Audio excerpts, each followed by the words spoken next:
The first time the Mafia Boss noticed me, it wasn't because I was beautiful. It was because I gave something back and asked for nothing in return. By the time the flowers arrived at my classroom the next morning, every teacher on the second floor was pretending not to stare, and every kid in homeroom was too excited to sit down. White lilies. At least 24 of them. Maybe more. They covered my desk so completely I couldn't even see the chipped wooden surface beneath. The card was tucked between the stems in thick cream paper, my name written in dark ink, so precise it looked expensive. Ms. Claire Bennett. I stood there with my satchel slipping off my shoulder, the scent of the flowers rising soft and cool into the morning air, and for one strange second, the whole hallway went quiet in my head. 24 hours earlier, I'd been standing in the rain outside a corner pharmacy 3 blocks from my apartment, hugging a stack of ungraded spelling tests to my chest, and trying not to cry over the fact that my Honda needed a repair I absolutely could not afford. That was when I saw the wallet on the sidewalk. Black leather. Heavy. Definitely not mine. Definitely not something a person like me would ever buy for myself on a teacher's salary and summer tutoring money. I almost kept walking. Manhattan teaches you that. Mind your business. Don't touch what isn't yours. But something about it felt wrong just lying there in the rain. So I bent down, picked it up, and stepped under the awning of a closed bakery to look for an ID. There was cash inside. More than I'd had in my checking account all month. Several cards. A driver's license, and one cream-colored business card with only a name embossed on it. Vincent Morelli. No title, no company, just an address on the Upper East Side that sounded less like an office and more like a place people got invited to if they belonged to a world I had only seen in movies. I should have dropped it at a precinct. I know that now, but something in me wanted to do the decent thing all the way through, quietly, without turning it into a story. So after school that afternoon, I took the subway uptown in wet flats and a discount trench coat and told myself I'd hand it to a receptionist and leave. There was no receptionist. There were 2 men in dark suits outside a limestone building with windows too clean to be normal. They looked at me, then at the wallet in my hand, and one of them opened the door without asking a single question. That should have been my warning. Instead, I walked inside. The lobby smelled like polished wood and old money. The man who came down the staircase didn't look rushed. He didn't look surprised either. He looked like someone who was used to rooms changing when he entered them. Tall, dark hair brushed back, gray suit, no tie, calm eyes that settled on me with the kind of focus that made my pulse trip over itself. "You came here yourself?" he asked. His voice was low, smooth, impossible to place. I held out the wallet. I just wanted to return it. He took it, but he kept looking at me. Most people would have taken something. I shrugged, suddenly aware of my damp sleeves, my frizzy hair, my cheap Target umbrella dripping on his perfect floor. "Then you dropped it near the wrong person." For the first time, the corner of his mouth moved like he almost smiled. "No," he said. "I think I dropped it near exactly the right one." I left before he could say anything else. Or maybe before I could hear myself answer. And now I was standing in my classroom with white lilies spread across my desk, and 23 third graders gasping like I was the star of a fairy tale I had definitely not agreed to be in. My fingers shook as I opened the card. The message inside was only 5 words long. For returning what was mine. By lunch, the flowers had become the entire school's business. Mrs. Langley from 4th grade stopped by under the excuse of borrowing construction paper and left with every detail she could collect from my face. The front office called twice to ask whether the delivery had been expected. Even Mr. Pike, our principal, appeared at my door with his usual forced calm and the kind of smile adults use when they are pretending not to worry. I told him the truth, or at least the part of it that sounded normal. Someone had lost a wallet. I returned it. They sent flowers. It should have ended there. It did not.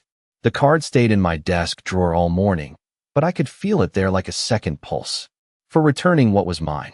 5 words. Polite on the surface. Too precise underneath.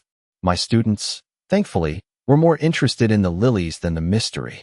Emma asked if I had a secret boyfriend. Jaden wanted to know whether rich people always sent flowers that smelled like hotels and weddings.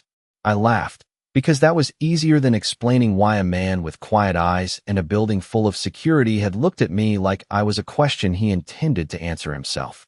After dismissal, I stayed late to straighten the reading corner and erase the whiteboard because routine felt safer than thinking.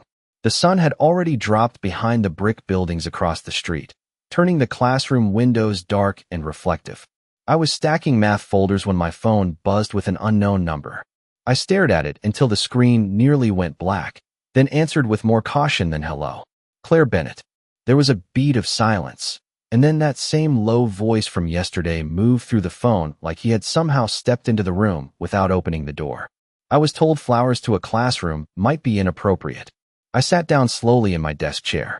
You were told correctly, and yet you kept them. I looked at the white lilies glowing pale in the fading light. My students liked them. Not you. I should have said no. I should have said this conversation was inappropriate too, and that whatever strange courtesy he thought he was extending had already crossed a line. Instead, I said, I do not know you. That can be fixed. My hand tightened around the phone. Mr. Morelli, returning your wallet was not an invitation. Another pause. I could almost hear him deciding how honest to be. I know. His voice softened, not weaker, just less guarded. That is exactly why I called myself. Something in that answer unsettled me more than confidence would have. Outside, a bus hissed at the curb. Somewhere down the hall, a custodian's cart rattled over old tile. Ordinary sounds. Normal sounds. They made his voice feel even more out of place. Then let me make this simple, I said. Thank you for the flowers. Please do not send anything else to my school. He did not answer right away. When he finally spoke, his words came measured and calm. Your school is the only address I had. That should not have made my heart stumble, but it did. Because I knew what he meant. He had not asked for my home. Had not pressed. Had not made this uglier than it already felt. Goodbye, Mr. Morelli. Vincent, he said. No. I whispered, surprising myself with how quickly the word came. I hung up before he could respond. Then I sat in the quiet classroom, staring at the flowers until the room turned almost blue with evening. When I finally reached for my coat, I noticed something I was certain had not been there that morning. Resting beside the vase was a second card, smaller than the first, written in the same dark, exact hand. I only wanted to say thank you without frightening you. The note should have been impossible. I checked the classroom door twice before I left that night, checked the windows too, and still I stood there with the second card in my hand and a cold, careful feeling moving down my spine. I only wanted to say thank you without frightening you. It was absurd that neat handwriting on expensive paper could make my pulse race harder than a raised voice ever could. But there I was, standing in a third-grade classroom with a cardigan over one arm and 36 spelling quizzes in my tote bag, wondering how a man like Vincent Morelli had managed to step 1 inch deeper into my life without ever entering the room. I did not sleep much that night. Every time I closed my eyes, I saw white lilies against chipped wood and those calm gray eyes lifting to meet mine across that polished lobby. By morning, I had almost convinced myself I was overreacting. New York was full of strange people with too much money and too little sense of boundaries. Maybe this was not danger. Maybe it was just a powerful man and used to hearing no. I told myself that 3 times on the subway downtown, and none of them made me feel better. School helped. It always did. The moment my students burst through the door in backpacks and untied shoelaces and voices too loud for 8:30 in the morning, the world narrowed back to what made sense. Missing permission slips. Glue sticks without caps. A debate over whether penguins had knees. Real things. Harmless things. By 10:15, I was kneeling beside Emma's desk helping her sound out a paragraph when the intercom crackled above my head. Ms. Bennett, there is someone here to see you in the front office. My stomach dropped so fast I nearly missed the rest. He says it is regarding a delivery invoice. An invoice. Of course. Not flowers. Not a man with a dangerous name and an unreadable face. Just paperwork. I stood, smoothed my skirt, and told Mrs. Conway next door I would be back in 5 minutes. The front office smelled like copier toner and burnt coffee, and for one ridiculous second I felt relief when I saw it was not Vincent standing there. It was an older woman in a camel coat with silver hair twisted into a smooth knot and a leather portfolio tucked under one arm. Elegant in the kind of effortless way that made everyone else look assembled by comparison. She turned when I entered, and her smile was warm enough to confuse me. Ms. Bennett, she said, extending a hand. I am Evelyn Hart. I handle certain logistics for Mr. Morelli. Logistics. That sounded cleaner than whatever the truth was. I shook her hand carefully. There is no invoice problem, I said. I guessed as much, she replied. but I was afraid you might not agree to see me otherwise. I glanced toward the secretary at the desk, but Mrs. Dalton was deeply invested in pretending not to listen. If this is about the flowers, I said quietly, I already told him not to send anything else here. Evelyn nodded once, not offended. And he heard you. She opened the portfolio and slid a small white envelope toward me. No name on the front. No seal. Then what is this? An apology, she said. Of sorts. I did not touch it. He sent an assistant to apologize?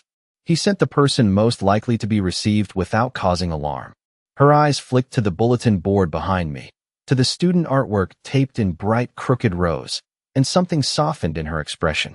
He understands this matters to you. That unsettled me more than the flowers had. He does not know me. No, Evelyn said gently. But he notices. There was a difference, and we both knew it. I picked up the envelope before I could think better of it. Inside was a single card for a small independent bookstore on Lexington and a note in that same precise handwriting. No deliveries. No calls. Buy something for your classroom instead. I stared at it, and Evelyn's voice came quieter this time, almost kind. For what it is worth, Ms. Bennett, he is trying very hard not to do this badly. I looked up. That is not as comforting as you think. For the first time, she smiled for real. No, she said. I suppose it is not. When I stepped back into my classroom 10 minutes later, 22 children looked up from their phonics worksheets at once. Jaden raised his hand before I even reached my desk. Was it the flower man? I should have said no. I should have laughed and moved on. Instead, I tucked the envelope into my drawer, felt the weight of it like a secret, and answered with more honesty than I meant to give. Something like that. The bookstore card sat in my desk drawer for 3 days before I used it. 3 days of telling myself I was not curious, not tempted, not moved by the careful restraint of a man who seemed capable of changing the temperature of a room just by entering it. 3 days of lesson plans and cafeteria duty and tying shoelaces and reminding 8-year-olds that markers did, in fact, need their caps. Normal life. Familiar life.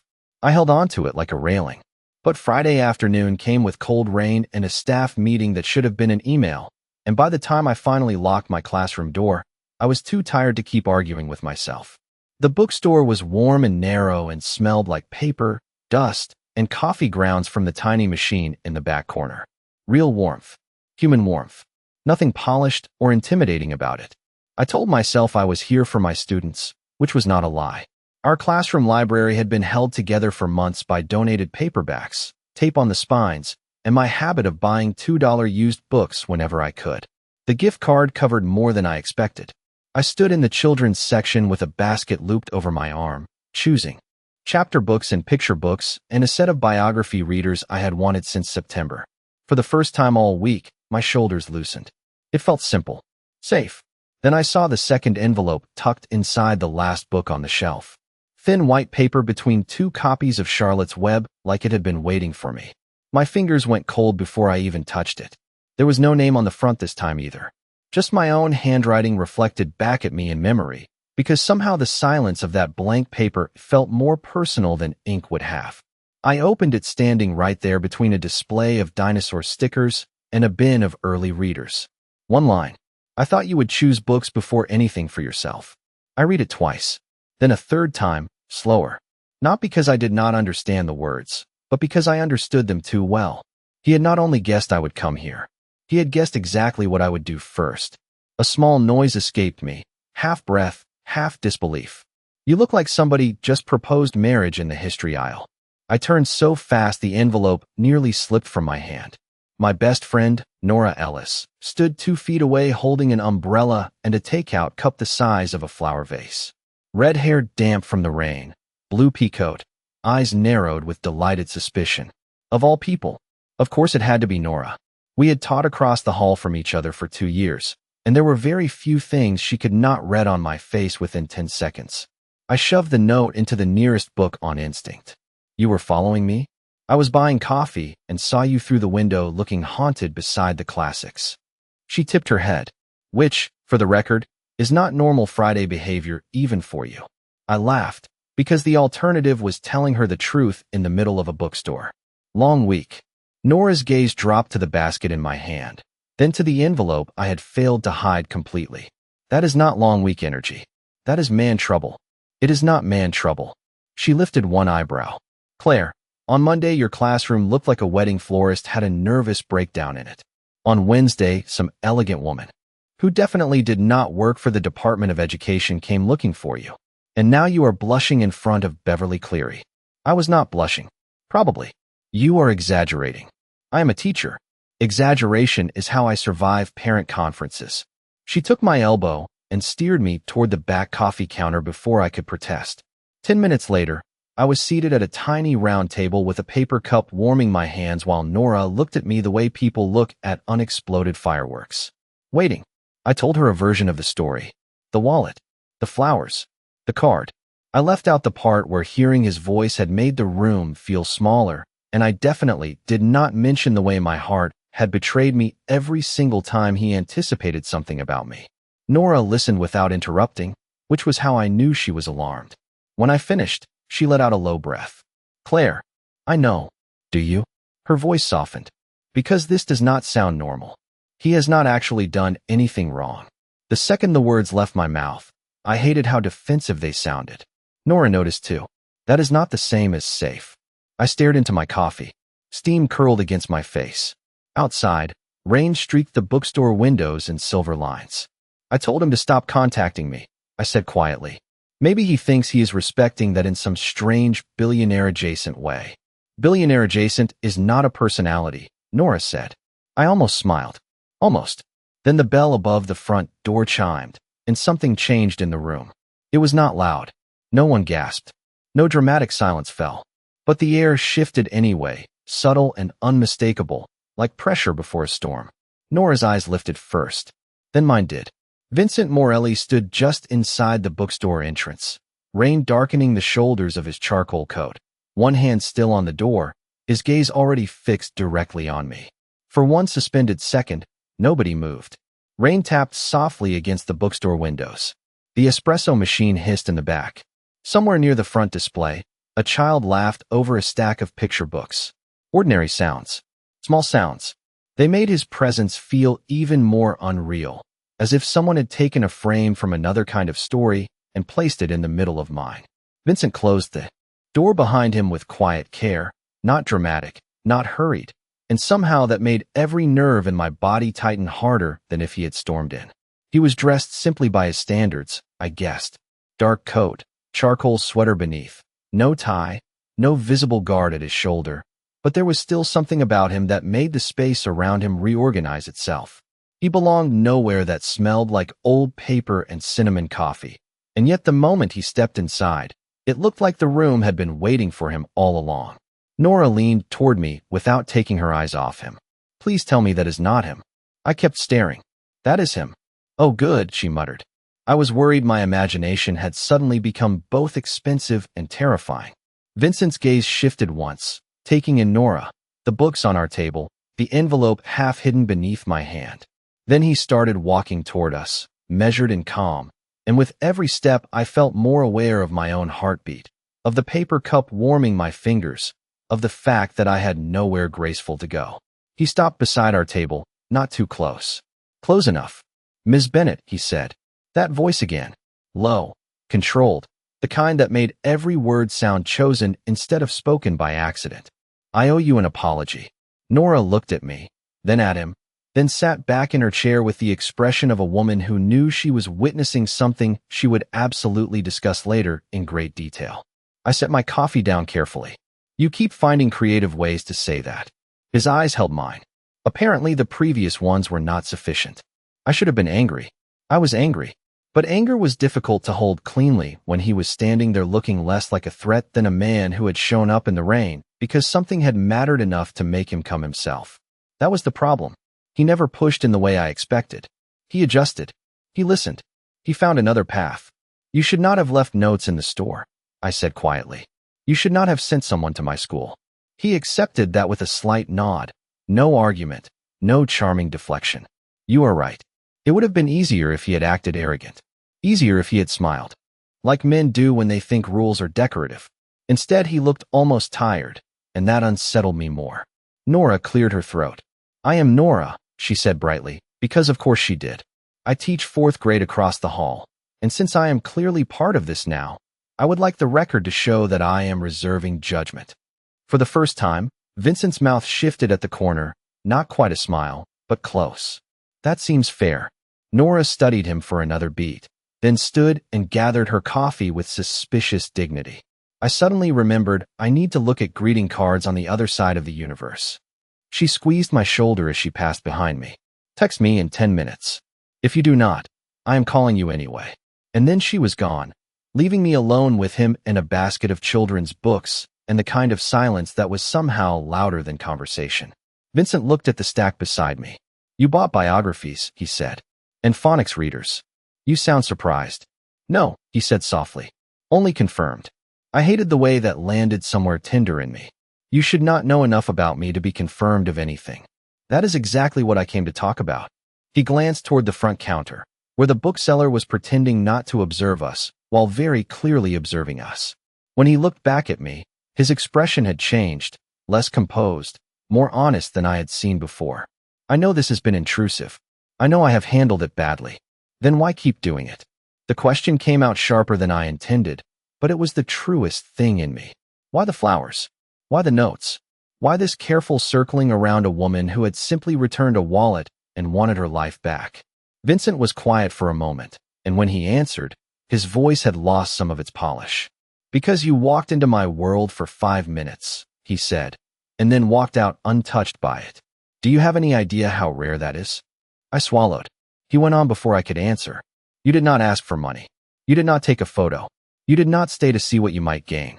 You returned something valuable and left as if decency were still the most natural thing in the world. I looked down at the table because holding his gaze through that felt dangerous in a way I could not explain. That still does not give you the right to appear wherever I am. No, he said. It does not. The bookstore felt smaller suddenly, warmer, the air thick with paper and rain and the quiet force of his attention. Then why are you here? I asked. His answer came without hesitation this time. Because there is something you need to know. My eyes lifted back to his. About what? About the wallet, he said, and about why returning it may have caused more trouble for you than either of us understood. For a moment, I forgot the bookstore, forgot the rain, forgot the fact that my best friend was probably 10 feet away pretending to browse stationery while mentally writing my obituary. All I could hear was the steadiness in Vincent's voice and the sudden absence of it in my own. Trouble, I repeated. The word felt too sharp in a place lined with children's classics and handwritten staff recommendations. Vincent glanced once toward the front windows, toward the wet blur of Lexington Avenue beyond the glass, then back at me. The wallet did not fall by accident. I stared at him. What does that mean? It means it was taken from me earlier that day. His tone stayed calm, but something beneath it tightened, and returned to the street by someone who wanted to know who would pick it up. The bookstore felt colder all at once, though I knew that had to be my imagination. I looked down at my hands wrapped around the paper coffee cup and noticed, with a distant kind of surprise, that my fingers had gone pale. You were saying someone watched me find it? Possibly. He did not soften the answer, and somehow that honesty made it worse. We reviewed cameras near the pharmacy. The angle was incomplete, but it appears at least one person stayed in the area after you left with it. I swallowed hard. Outside, a cab splashed through the rain. Inside, the bookseller restocked a table of new releases with deliberate slowness, like she understood something serious was happening and was kind enough not to look directly at it. Why would anyone care who returned a wallet? I asked. Vincent's eyes stayed on mine. Because it contained more than cash and identification. My mind flashed back to the contents I had seen under the bakery awning. Cards. Bills. The cream business card.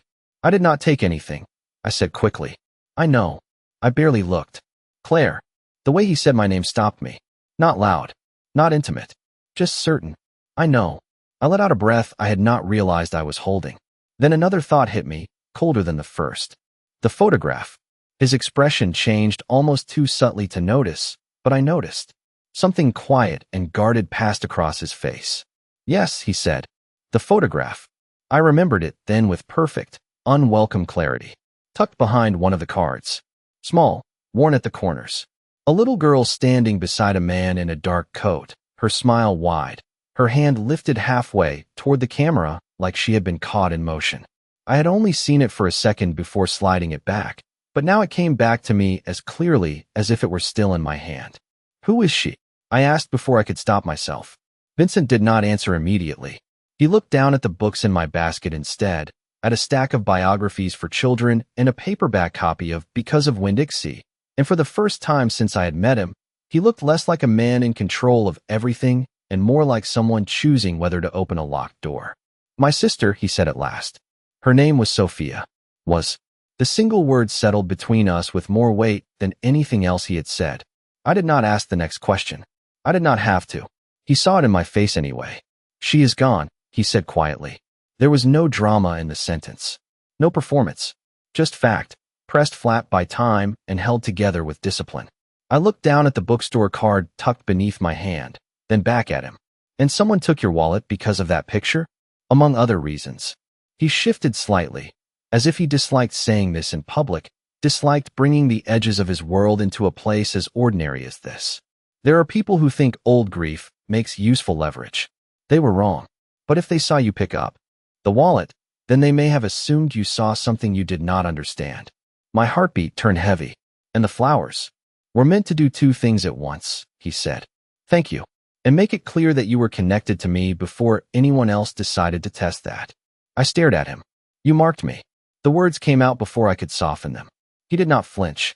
I protected you, without asking whether I wanted that. If I had asked, he said, you would have said no. The worst part was that he was right. I hated that he was right. I hated that some part of me was relieved too. This is exactly what I did not want, I whispered. I teach third grade. I buy my own dry erase markers.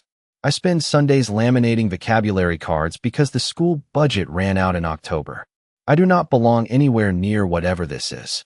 Vincent listened without interrupting, his expression unreadable until the very end, when something in it gentled. I know where you belong, he said. That is why I am here. The room felt too small for the quiet certainty of that sentence. I looked away first, because I had to. My eyes landed on the rain-striped window, the soft gold glow of the bookstore lamps, the reflection of two people who looked like they should never have occupied the same frame. So what happens now? I asked. He was silent for one beat, maybe two. When he answered, his voice was lower than before, not harder, just more serious. Now you stop walking home alone for a little while. I turned back to him so fast my chair scraped the floor. Absolutely not. Claire. No, my pulse was loud in my ears now. Anger rising where fear had been. You do not get to decide that because I picked up something on a sidewalk. You are right, he said again, and the calm in him only sharpened my frustration. I do not get to decide for you. But I am asking you to understand that this is not theater. Someone already took one thing that mattered to me. I will not stand still while they decide to reach for another. The look in his eyes after he said it was the part that stayed with me. Not the words. Not even the quiet force behind them. It was the fact that he had spoken about me the way people speak about something they have already decided matters. Another. As if I had crossed some invisible line without meaning to and now existed inside the radius of his concern whether I welcomed it or not.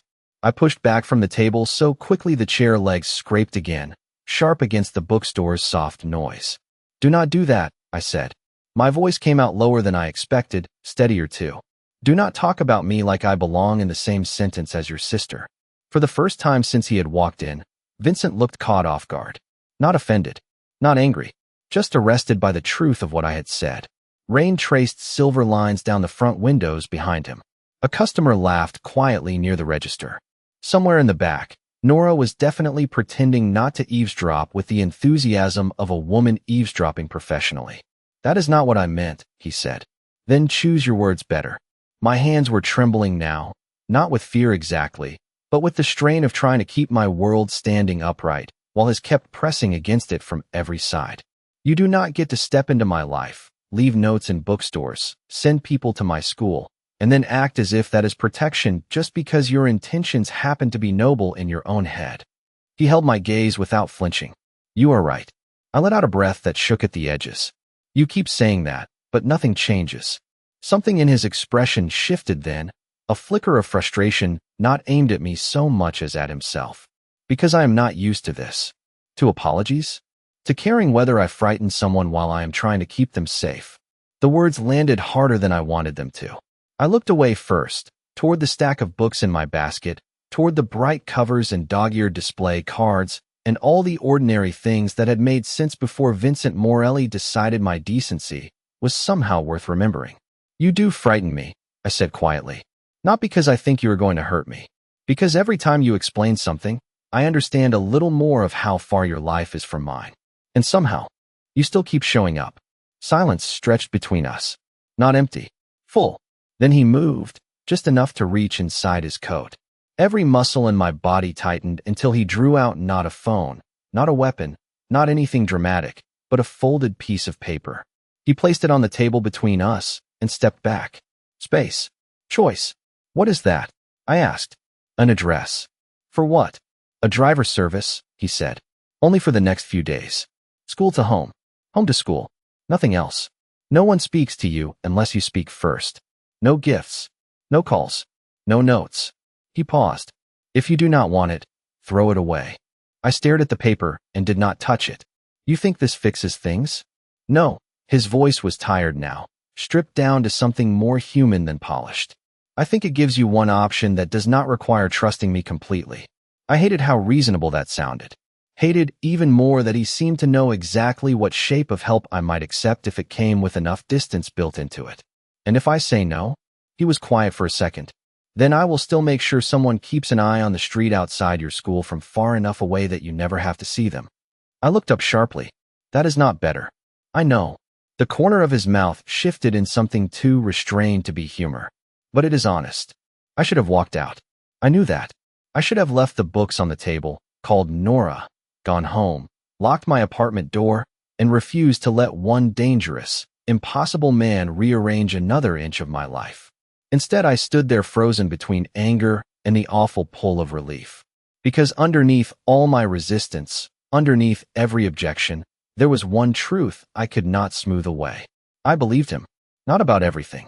Not about his methods or his judgment or the strange, relentless certainty with which he kept pressing against my boundaries. But I believed that if he said there was a reason to be careful, then there was. My fingers finally closed around the folded paper. I did not put it in my pocket. I did not throw it away either. Vincent watched that small movement like it meant more than it should. "Have 3 days," I said. "That is all." He nodded once. 3 days. No flowers. No flowers. No notes left inside children's books. A quieter nod this time. Agreed. I picked up my basket, suddenly desperate to be anywhere but inside the intensity of that bargain. As I turned, Nora materialized from the mystery section with a greeting card she had definitely not been reading. Her eyes bounced from my face to Vincent's to the folded paper in my hand and widened just enough to make me want to disappear. "Everything okay?" she asked, aiming the question at me and the suspicion at him. "No," I said honestly. "But it is handled." Vincent stepped back to let us pass. He did not reach for me, did not try to stop me, just stood there in the warm yellow light with rain on his coat and that unreadable steadiness in his face, looking like the kind of man who was used to winning arguments by outlasting them. At the door, something made me pause. Maybe the silence behind me. Maybe the knowledge that if I left now without asking, I would think about it all night. I turned halfway back. "Why the lilies?" The question surprised both of us. Vincent's expression changed, softened by memory in a way that made him look suddenly younger and infinitely more dangerous to my peace of mind. "Because Sophia loved them," he said. "And because when I imagined what would not offend a third-grade teacher, they were the only flowers that did not seem like a lie." I did not know what to do with that answer, so I said nothing at all. Nora and I stepped into the rain, the cold hitting my face hard enough to feel clean. She waited until we were half a block away, umbrellas tilted against the wind, before she finally spoke. "Claire." I kept walking. "Do not." I was only going to say that if mysterious men in expensive coats start buying classroom libraries, you should at least get the hardcovers. I laughed then, sudden and helpless, the sound torn out of me by nerves and exhaustion and the ridiculousness of my own life. It lasted 3 seconds, maybe 4. Then my phone buzzed in my coat pocket. Unknown number. My laughter died immediately. Nora saw it happen. "Do not answer that," she said. But I was already staring at the screen, at the message preview glowing pale through the rain. It was only one sentence. "Do not go straight home tonight. My first instinct was to look back through the rain-streaked street toward the bookstore window, but Vincent was no longer standing where we had left him. The glass reflected only warm light, blurred shelves, and the vague movement of people who still belonged to ordinary Friday nights. My phone felt heavier in my hand than it should have. Do not go straight home tonight. No name. No second message. Nothing to prove it came from him except the timing, and that was enough to make the blood drain from my face. Nora saw it happen immediately. Claire. Her voice lost all humor. Who sent that? I did not answer because I did not know how. Because the part of me that wanted to believe it was Vincent was fighting with the smarter part that knew unknown messages from unknown numbers were exactly how terrible decisions began. Rain soaked the cuffs of my coat. Taxis hissed through the avenue. Across the street, a delivery truck idled under a red light, its headlights smearing pale gold across the wet pavement. I became suddenly, violently aware of being visible. We are not walking to the subway, Nora said. I looked at her. I never said we were. Your face did. She took my elbow and steered me under the awning of a closed bakery 2 storefronts down, out of the direct rain, but not out of the cold. Tell me exactly what the message says. I showed her the screen. Her mouth flattened into a hard line. That is not normal rich man drama anymore. It was never normal. My voice came out thinner than I wanted. I hated that. Hated feeling like the edges of my life were dissolving in public. Nora glanced up and down the street with the sharp, practical alertness that made children adore her and adults stop underestimating her within about 5 minutes. Call him. I shook my head instantly. I do not even know if it is from him. Then call anyway. She was right. I knew she was right. I still stared at the screen for another full second before pulling up the one number I had sworn I would not use. The driver's service card. There was a number printed in. Clean black ink at the bottom, separate from the pickup information. Emergency contact. My fingers trembled once before I pressed it. The line rang only a single time. Yes. Vincent's voice. No greeting. No confusion. Just immediate attention, like he had been standing beside the phone waiting for the world to shift. I closed my eyes briefly. Relief is a dangerous thing when it arrives in the shape of a man you have spent days resisting. I got a message, I said. Unknown number. It says not to go straight home. There was no pause on his end. No surprise. Which told me everything I needed to know and absolutely nothing I wanted to hear. Where are you? He asked.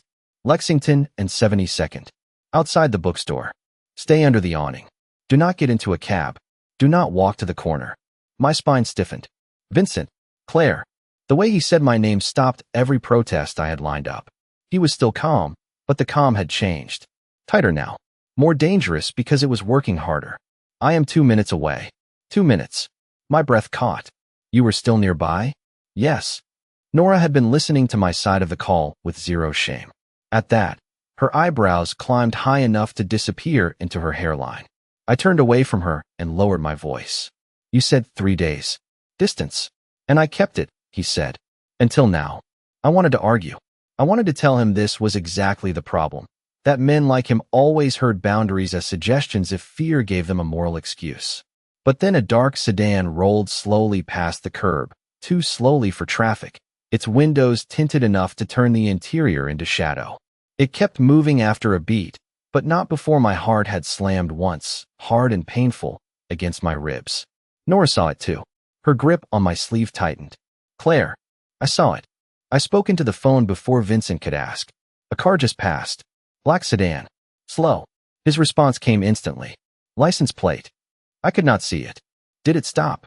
No, a silence. Brief. Controlled. Then, look to your left. I did. At the far end of the block, emerging through rain and traffic and the silver blur of city light, another black car had just turned the corner. Different shape. Cleaner. Lines. It moved with none of the hesitation of the first one. It moved like it knew exactly where it was going. Vincent stepped out before it had fully settled at the curb. No umbrella. No hesitation. Dark coat open, rain catching in his hair, one hand already reaching for the rear door as his eyes found me under the awning from half a block away. The force of that gaze hit me even at a distance. Not possessive, not theatrical, focused, protective, the kind of attention that did not ask the world for permission. He was not joking, Nora murmured beside me, almost to herself. Vincent crossed the sidewalk quickly, One of his men stepping out of the driver's side, but keeping far enough back not to crowd us. That detail mattered. I noticed it because he wanted me to. Every part of this had been arranged to give me space, while still tightening protection around me. It should have made me angry. Instead, it made me more afraid, because people do not move this fast for imaginary threats. Vincent stopped directly in front of me, rain beading on his coat collar, his eyes scanning my face once as if checking for damage that could not possibly be there. "Are you all right?" I swallowed. "I do not know." It was the truest answer I had. He nodded like he respected it. Then he looked at Nora. "You are coming too." Nora blinked. "Excuse me. I am not asking Claire to get into a car with me alone while she is frightened and angry with me." His voice stayed level, but something in Nora's expression softened with surprise. Mine probably did too. He opened the rear door and stepped back. "You both come with me. 15 minutes. Somewhere public enough to satisfy you. Private enough for me to explain the rest. Then I take you wherever you want to go." Rain drummed on the awning above us. My phone screen dimmed in my hand. The city moved around us in blurs of light and noise, and strangers who had no idea the world had just tilted again beneath my feet. I looked at the open car door, then at Vincent. And if I say no? He did not move closer, did not touch me. He only held my gaze in the rain and answered with quiet, brutal honesty. "Then, I will stand on this sidewalk until I am sure you are not taken from it." The car smelled faintly of leather and rain, clean in the way expensive things always seemed to be, as if they existed in a different version of the city than the one I knew. Nora slid in first with the wary dignity of a woman determined not to be impressed by a luxury sedan, even while very obviously noticing the heated seats. I followed, clutching my tote bag in my lap like it could still anchor me to the person I had been a week ago. Vincent took the seat across from us rather than beside me, another detail that felt deliberate. Space again. Choice again. The door closed softly, sealing out the street noise and leaving only the muted rhythm of rain against the windows and the low hum of the engine as we pulled away from the curb. "Where are we going?" I asked. "A hotel lounge on Park," he said. "Quiet. Public. 5 minutes." Nora folded her arms. "I would like the record to reflect that I am only here because Claire has very poor luck with mysterious men." Vincent inclined his head once. Noted. Under other circumstances, I might have laughed. Instead, I watched the city slide by in blurred gold and red, my own reflection pale in the glass. Nobody spoke for the first block. Then Vincent reached into his coat and placed a phone on the fold-down center table between us. Not his own. Another one. Smaller. Plain black case. "This was turned over to me an hour ago," he said. "It belonged to the man who took my wallet." My throat tightened. "Why are you showing me that?" "Because there was a draft message saved in it." His eyes lifted to mine. "It contained your school's address, your full name, and the words teacher picked it up." Nora went very still beside me. I felt my pulse in my wrists, in my throat, in the hollow beneath my ribs where fear becomes something physical and hard to hide. "How would anyone know my name?" I asked. Vincent did not look away. "Because when you returned the wallet, the men at the door asked for your name before they let you in." The memory hit me all at once. One of them had smiled politely, asked me to sign in. I had barely thought about it. Claire Bennett, 3rd grade teacher. Just a routine courtesy in a building where everything had looked polished enough to feel safe. "I gave it to them," I whispered. "You did not know?" Vincent said. "No," I said, sharper now, more to myself than to him. "I did not." The car turned smoothly onto Park Avenue, all gleaming storefronts and wet sidewalks and people still carrying shopping bags under umbrellas as if the world had not tilted beneath mine. Nora reached over and squeezed my hand once. Hard. "So the message tonight," she said to Vincent, practical because somebody had to be, "was from the same people?" "We do not know for certain," he said, "but we believe it was meant to move her, change her routine, get her alone somewhere predictable." A chill moved through me so clean and total, it almost felt like clarity. This was why he had looked at me the way he had outside the car. Not as a problem, not as a prize, as a variable that had suddenly become dangerously exposed. "And the flowers," Nora said slowly. "That was your way of telling them to back off." Vincent's gaze flicked to her with something like respect. "Yes." I looked down at my hands. Teacher hands. Ink smudges on the side of my finger from grading. A paper cut near my thumb. Nothing about them belonged in this conversation. Nothing about me belonged in it. And yet here I was, sitting across from a man whose grief wore expensive coats and whose protection arrived faster than fear had time to settle. You should have told me sooner, I said quietly. Vincent's answer came without defense. I hoped I could resolve it before it reached you. That is not your decision to make. I know. I looked up at him then, really looked. The tiredness I had noticed before was still there, but now I understood it better. Not weakness, burden. The kind that comes from being responsible for too many outcomes and trusting too few people with any of them. And yet you keep making it, I said. Something almost like regret moved through his expression. Because every time I try to do this in a way that leaves your life untouched, the truth is uglier than the version I hoped to hand you. The car slowed beneath. The awning of a hotel so elegant, it looked lit from within. A doorman stepped forward, umbrella already open. Vincent did not move to get out yet. His eyes stayed on mine, steady and impossible. Claire, he said, and my name sounded different now, stripped of distance, carrying the weight of the night between us. After tonight, you can decide you never want to see me again. I will accept that, but until I know you are out of this, I am not stepping back. I should have argued. I should have told him I did not need a stranger deciding where danger began and ended in my life. Instead, I sat there with the rain tapping softly above us and the city glowing beyond the window and realized the worst, most unsettling truth of all. I no longer believed he was the danger. I believed he was the wall between me and it. And somehow that terrified me more.